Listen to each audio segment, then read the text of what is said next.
bien de nous suivre, très chers téléspectateurs. Nous sommes dans votre émission Que la lumière soit.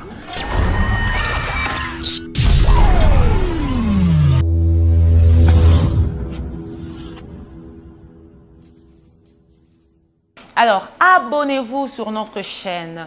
Cliquez sur la clochette pour recevoir des notifications de nombreuses autres vidéos qui suivront. Commentez, laissez vos commentaires et nous serons toujours là pour vous répondre.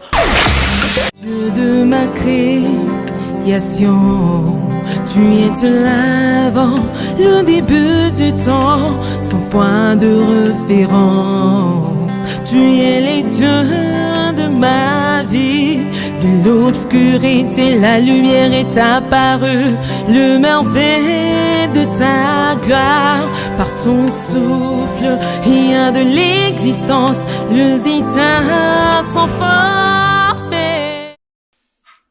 Vous faites bien de nous suivre, très chers téléspectateurs. Nous sommes dans votre émission Que la lumière soit. Dans cette émission, nous parlons de beaucoup de sujets, différents sujets, bel et bien pourvus de mettre au clair tout ce qui s'est dit, tout ce qui est un tout petit peu flou, tout ce que vous ne comprenez pas. Nous sommes là pour tout mettre au clair. Alors, je vous demande de vous abonner. Abonnez-vous massivement, commentez, laissez vos suggestions dans le commentaire. Je suis votre humble servante Nathalie Tchala à la présentation et à la réalisation Robert Kalambay. En ce jour, nous sommes pas seuls, je ne suis pas seule, bien sûr, je ne suis pas seule sur ce plateau. Je reçois pour vous un homme de Dieu bien que vous aimez tant, vous le connaissez d'ailleurs. Il n'est plus à présenter. Il s'agit de l'apôtre Gerclade Caleb. Elle est Likia. Bonjour pasteur. Bonjour ma sœur Nathalie. Vous allez bien?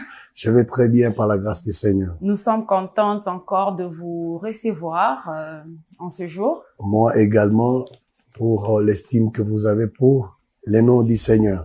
D'accord, pasteur. Je signale déjà que vous êtes visionnaire des églises Cité des Dieux pour l'évangélisation, Arc-en-Ciel dans la nuée. Ouais, vous êtes basé à Lubumbashi. Vous êtes à Lubumbashi où déjà? Nous sommes dans numéro 3 sur la rue Lukoshi, voilà. Katuba 1er. D'accord. Directement, nous allons parler du sujet de ce jour. Le sujet de ce jour, c'est qui prendre pour modèle dans la vie chrétienne. Nous allons en parler avec vous, pasteur.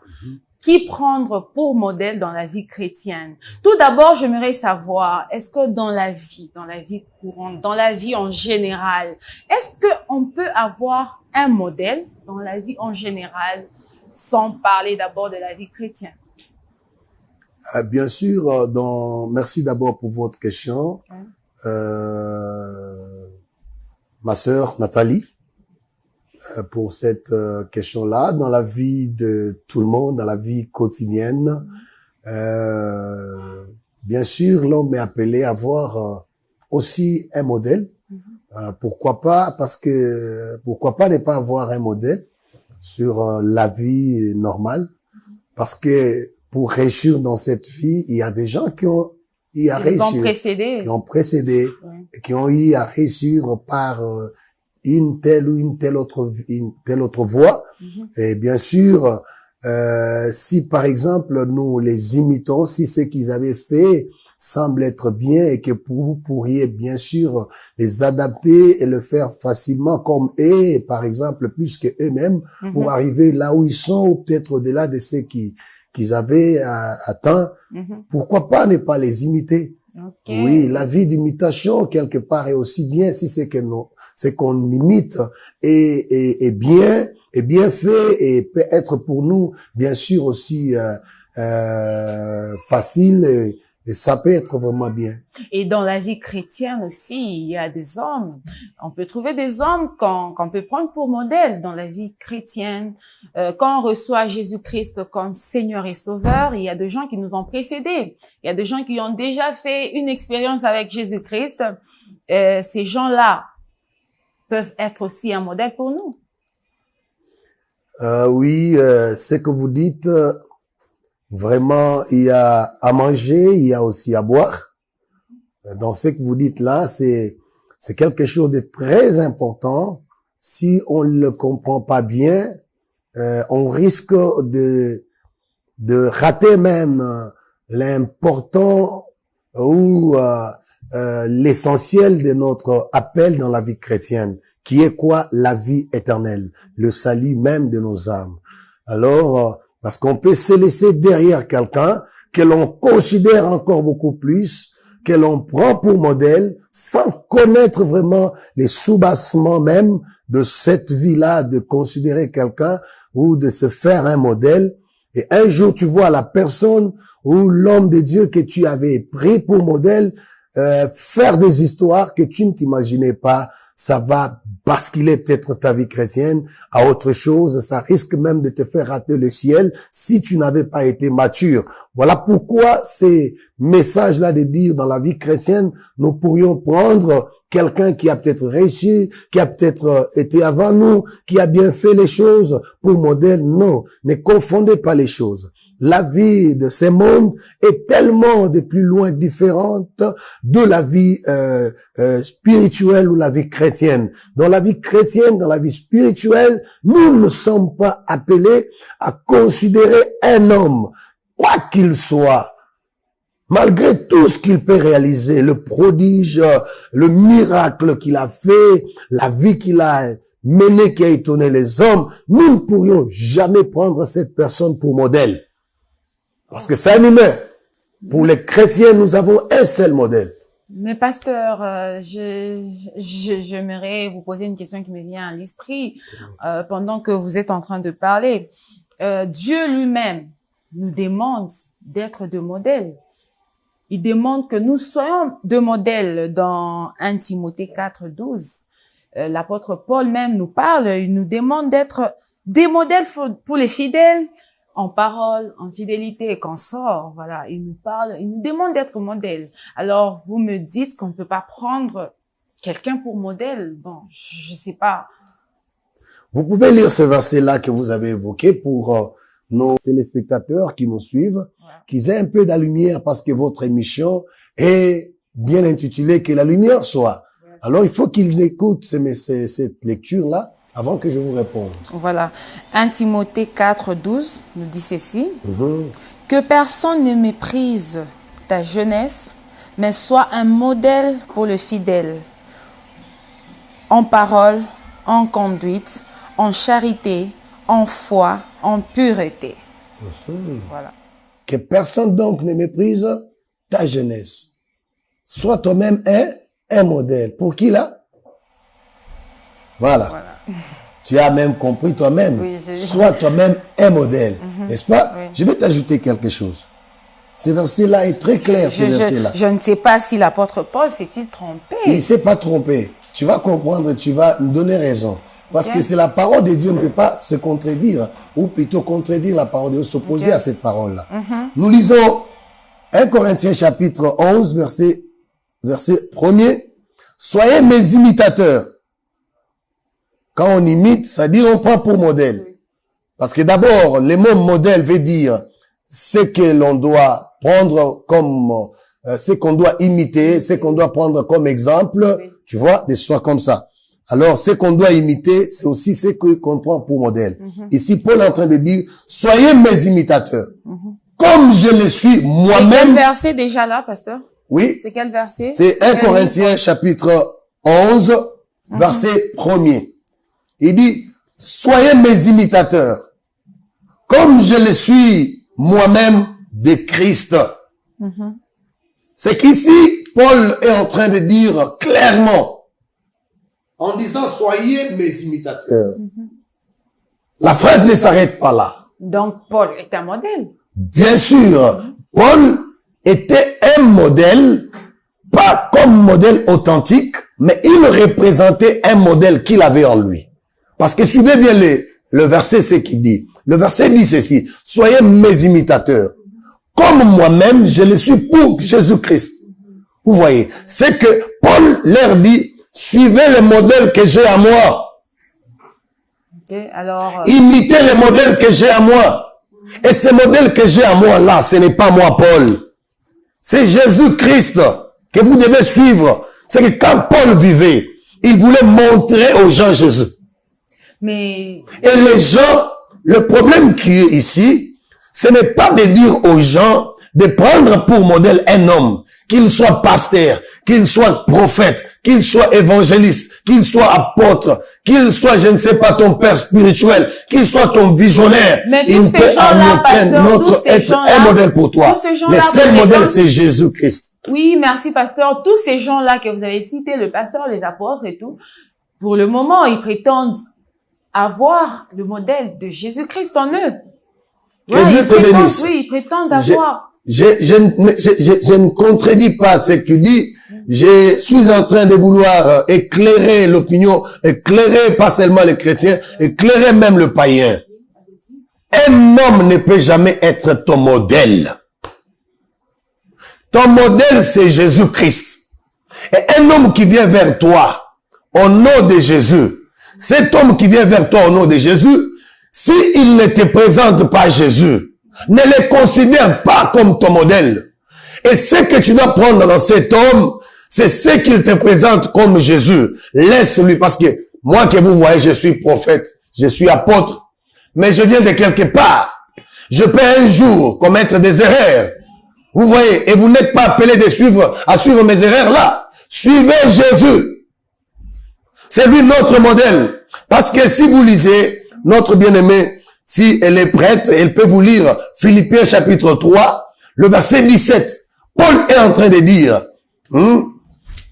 Philippiens chapitre 3, le verset 7. Vous êtes là? Oui, je suis là. Oui. Donc, j'ai été fait ministre selon 17 plutôt. Oh, Je m'excuse, ok. 3, 17. 3:17, voilà, Oui. je suis là. En sorte que Christ habite dans vos cœurs par la foi. Qu'est-ce que vous lisez? Oh, Je demande Philippiens 3, 17. Philippiens, voilà. Philippiens 3, 17. 17. Soyez tous mes imitateurs, C'est toujours Paul.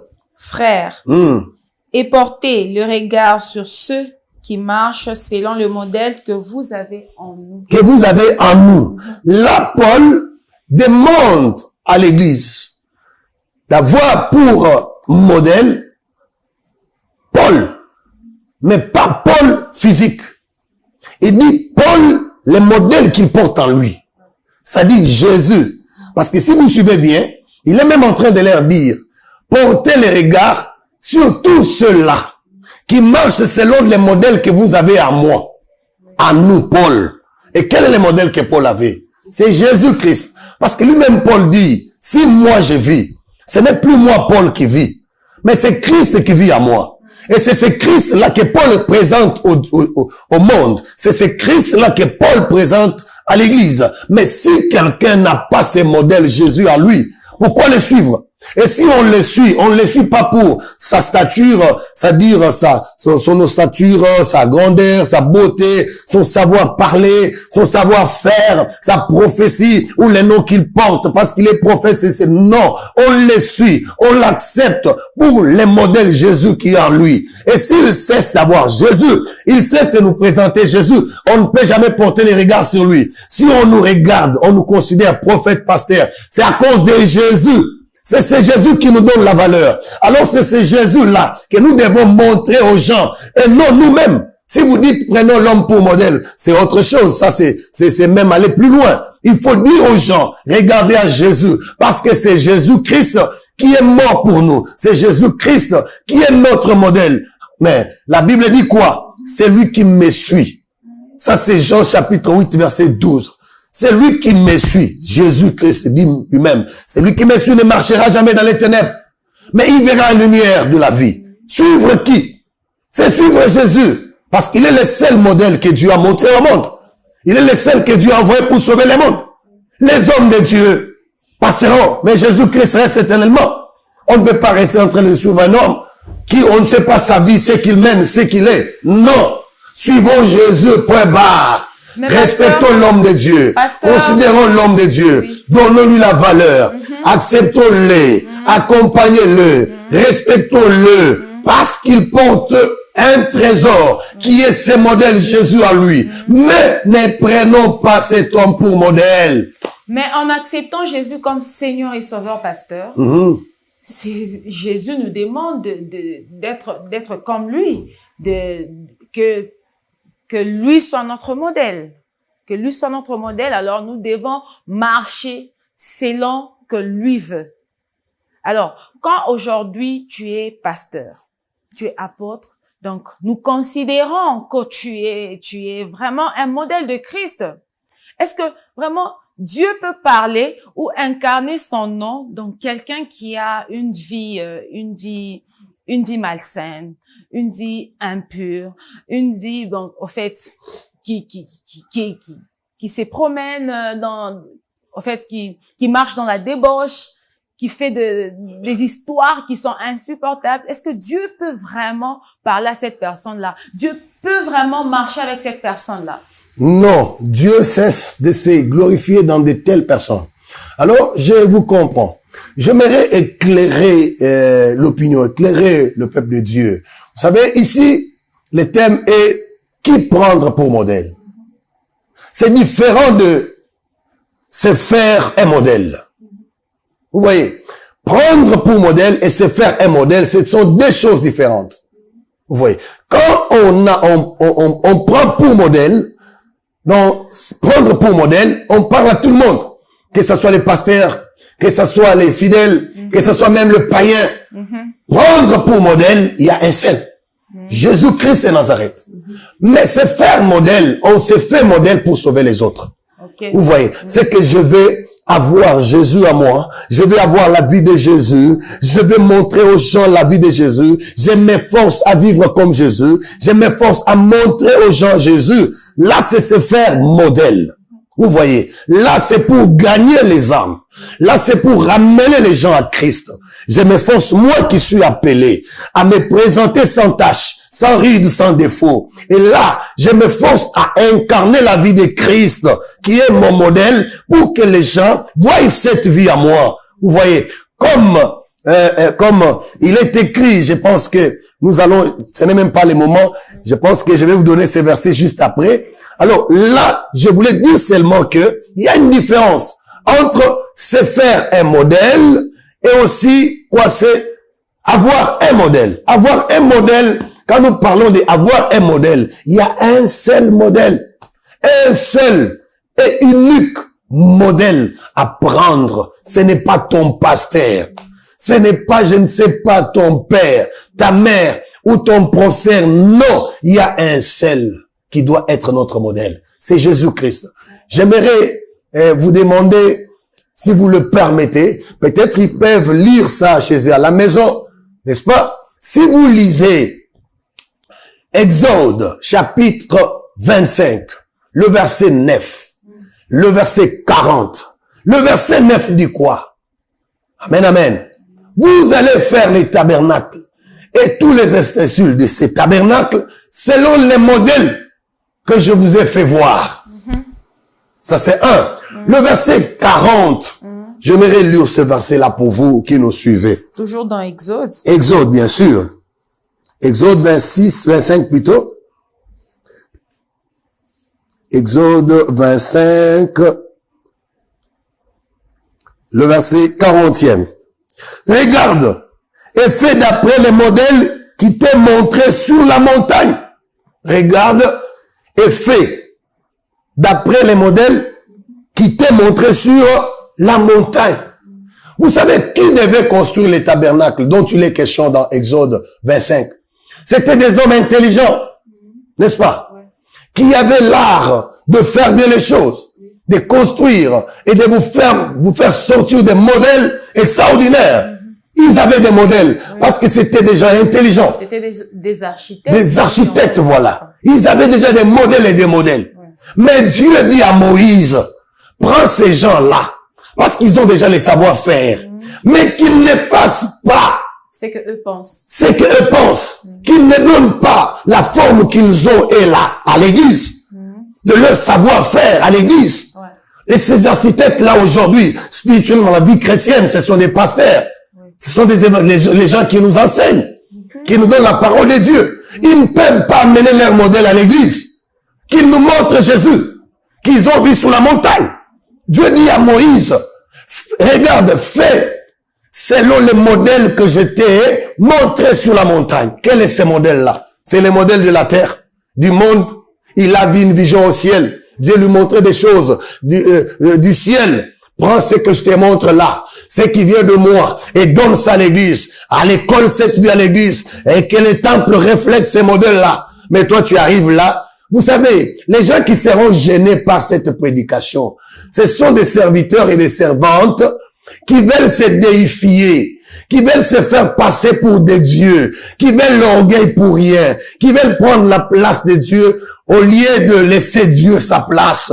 Bien-aimés dans le Seigneur, lorsque nous allons nous effacer pour dire aux enfants de Dieu, nous sommes des hommes, nous vous enseignons Jésus. C'est Jésus qui mérite d'être adoré, pas nous. Et arrêtons de vous donner des noms, bulldozer, je ne sais pas, grand lion, je ne sais pas, faya, je ne sais pas quoi là. Ce sont des choses qui vont faire que, quand vous entendez des choses comme ça vous énerve.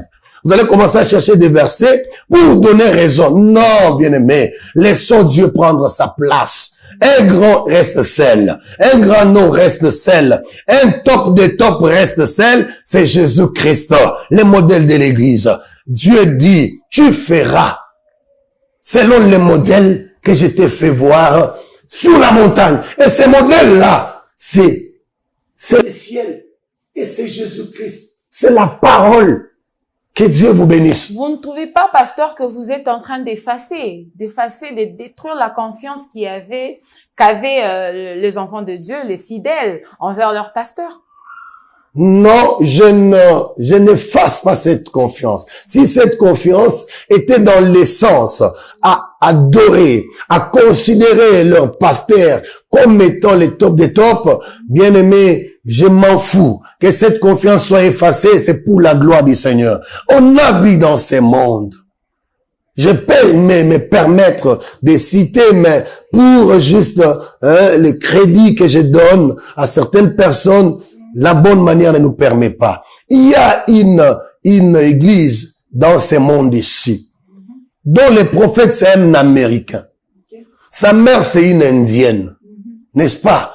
Et c'était un grand prophète. Nous avons beaucoup du respect pour ce prophète-là, parce qu'il n'a jamais présenté son nom pour quelque chose. Il adorait Jésus. Il prêchait Jésus. Et il est mort en tant que chrétien. Mais ceux qui sont venus après avec leurs brochures, ils ont voulu faire passer cet homme-là de Dieu. Là, vous attaquez des religions, pasteur. Je n'attaque pas des religions, mais j'attaque la conception, la mauvaise conception de la religion. Vous voyez? Parce que si la religion ne croit pas Jésus-Christ, ne considère pas Jésus-Christ comme étant le seul sauveur de l'humanité, cette religion n'a pas droit d'être soutenue ou d'exister. Nous allons la combattre jusqu'à l'effacer parce qu'un seul est le sauveur du monde, Jésus-Christ. Là, je ne m'attaque pas à une religion, mais je m'attaque à la conception même mauvaise de cette religion-là. Alors vous allez voir que cette confession, cette église-là, j'ai vu de mes yeux, lors des baptêmes, on prend les fidèles, on les baptise avec la photo de ces prophètes-là. On ne baptise plus les gens au nom de Jésus. Mais c'est la confiance, c'est la confiance. C'est une mauvaise confiance. C'est que la personne a fait, comment cette personne-là a marché avec Jésus, les œuvres que cette personne-là a fait pendant dès son vivant. On peut lui faire confiance, on peut le prendre pour un Dieu ou... C'est normal, pasteur. C'est normal. C'est trop fort, sœur Nathalie. C'est que tu dis là prendre pour Dieu parce que il a fait des bonnes œuvres, il a fait ceci, cela. Il a fait presque ce que Jésus a fait aussi. Oh, Jésus-Christ nous a donné, ce sont des privilèges d'avoir appartenu à son royaume, de l'avoir reçu. Il y a plusieurs privilèges comme ça. Lui-même, il a dit, c'est lui qui croit à moi, fera ce que je fais ici, les œuvres que je fais ici. Hein? Plus même, il en fera de plus même que ce que j'ai accompli. Ça, c'est un privilège qu'il a donné à ses enfants. Vous voyez, c'est comme un père qui est là, il aime voir son fils faire même plus que ce qu'il lui a fait, parce qu'il en tirera gloire. Si aujourd'hui, on va faire descendre le feu du ciel, Jésus n'en avait pas fait descendre. Si aujourd'hui, on va faire, je ne sais pas quel miracle que Jésus n'avait pas fait, ce n'est pas dire que nous devenons Dieu. Oui. Les paralytiques est resté à la porte de la belle. Oui, mais ces enfants sont venus libérer celui-là. Au nom de qui? De Jésus. De Jésus, pas au nom de...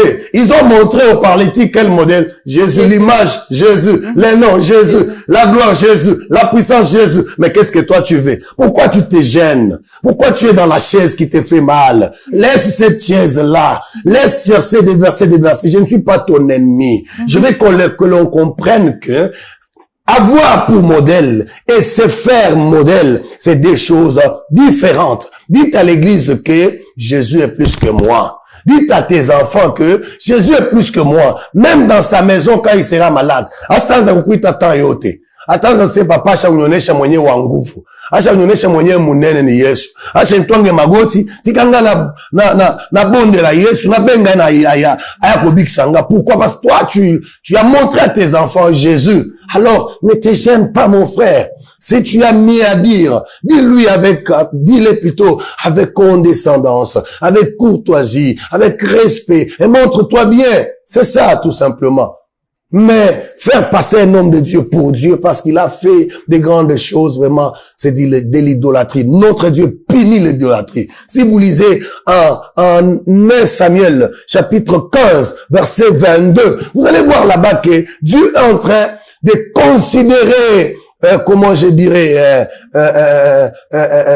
l'idolâtrie comme quelque chose de très, très, très mauvaise. C'est très, très mauvais plutôt, qu'est-ce que je dis. Alors, l'idolâtrie devant Dieu, vraiment, n'a pas de place. L'idolâtrie devant Dieu n'a pas de place. Dieu n'aime pas les idolâtres. Si vous suivez même les Paul là, il a dit les idolâtres là, ils n'entreront pas au ciel. Vous voyez.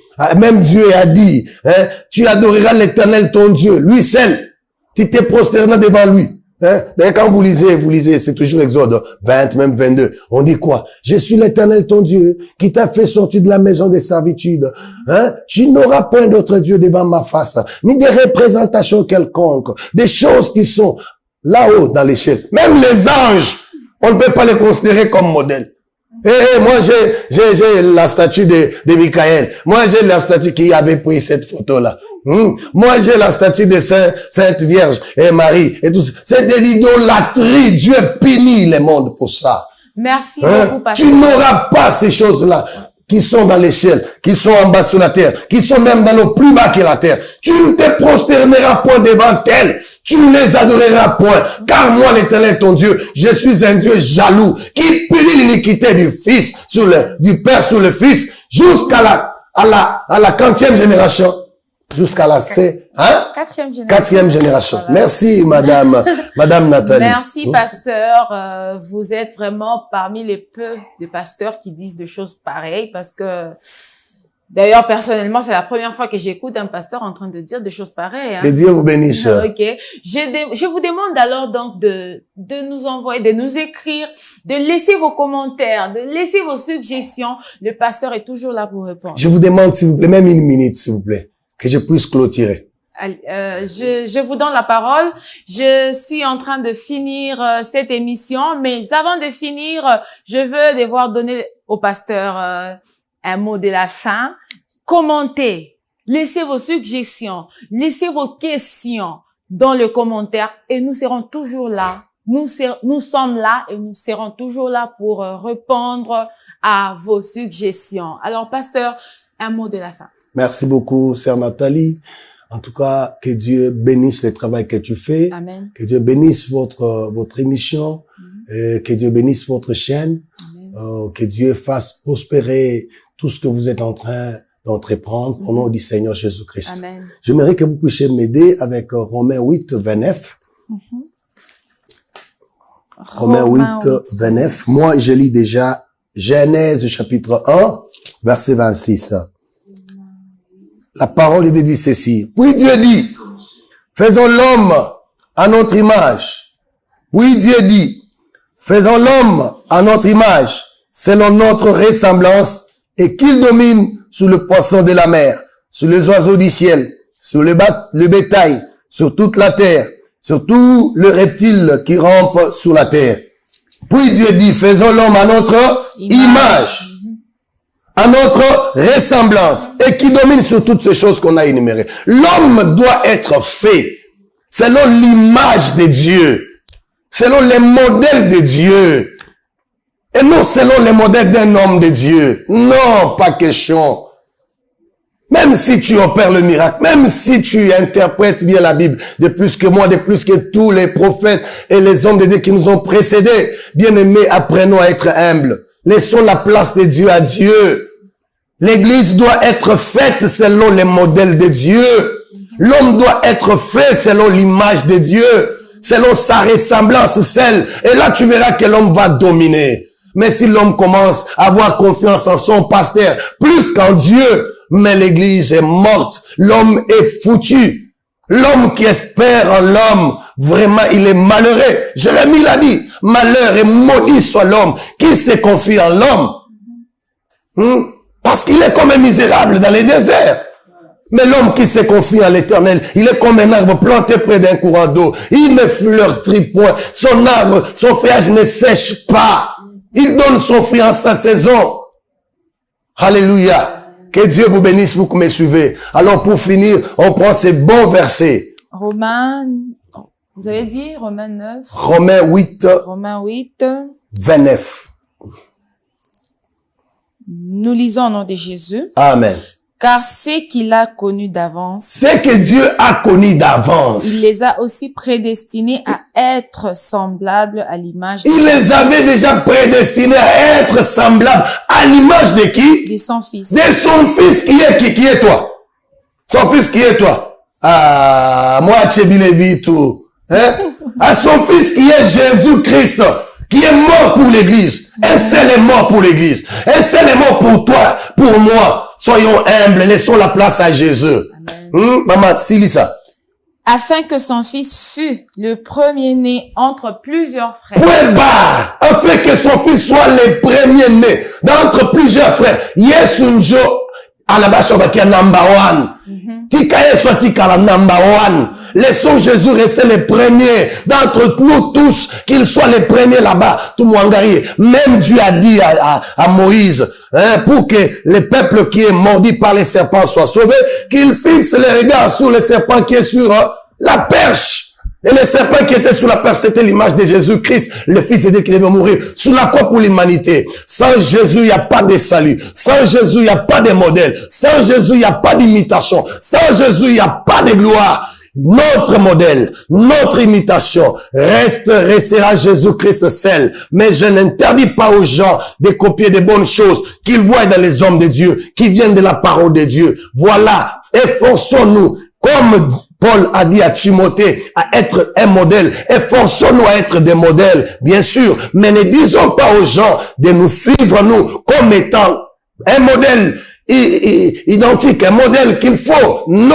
le seul modèle reste Jésus-Christ de Nazareth. Que Dieu bénisse la sœur Nathalie. J'ai béni un homme très fort, un homme très très fort. J'ai béni toujours l'encre et la plume qu'il utilise pour bien faire les choses. L'ingénieur des ingénieurs, l'ingénieur Robert Kalambay. Que Dieu te bénisse, l'homme de Dieu, pour le travail que tu fais, pour faire prôner toujours et faire élever Jésus au-dessus de toutes choses. Que Dieu bénisse Blessing Media, vraiment une maison qui fait un très très bon travail et la gloire du nom de Jésus. Que Dieu vous bénisse. Sans oublier vraiment de dire que Dieu bénisse à notre bien-aimé frère le bishop Feli, là où il est. Que Dieu te bénisse, bien-aimé, en mission de service. Que Dieu bénisse le révérend pasteur Pierre Elelonga, le pasteur Nehema Jeribal. Que Dieu vous bénisse de partout où vous êtes. Que Dieu bénisse son excellence Paul Abba Mandé. Que Dieu bénisse Maman Mado. Que Dieu vous bénisse, vous tous qui m'avez suivi et qui soutenez bien cette émission. Oui, que Dieu bénisse aussi l'homme de Dieu, le révérend Berger Némi Kanda, et que Dieu bénisse le frère Ange. Et je ne peux pas oublier ma chère et ma charmante, mon amour, Madame Anaïs Anne Gerclade. Que Dieu te bénisse, maman. Yabatoto. Paix et grâce et bonheur avec vous dans le nom du Seigneur Jésus-Christ. Amen. Merci, pasteur. Très chers téléspectateurs, nous sommes à la fin. Nous voici au terme de notre émission de séjour. Alors, abonnez-vous sur notre chaîne. Cliquez sur la clochette pour recevoir des notifications de nombreuses autres émissions qui viendront, de nombreuses autres vidéos qui suivront. Alors, commentez. Laissez vos commentaires, laissez vos suggestions et nous serons toujours là pour vous répondre. Moi, c'était votre servante Nathalie Tchala et derrière la caméra ou à la réalisation, c'était Robert Kalambaï. Je vous dis au revoir et à la prochaine.